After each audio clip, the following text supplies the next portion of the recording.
our past can weigh us down to the point that we live as if we are still in that moment of abuse, or that moment of rejection or pain or whatever it might be.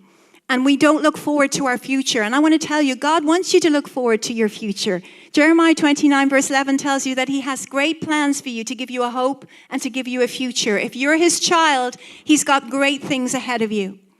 So he wants to lift those heavy burdens and weights from you today and fill you with such a joy and such an expectation, not dread for 2026, but expectation for all that he has for you and for your family.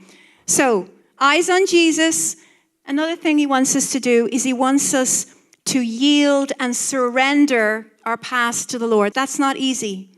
Surrender.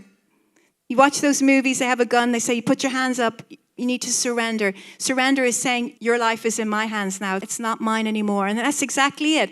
Our life is not our own. We were bought with a price. Our life belongs to Jesus.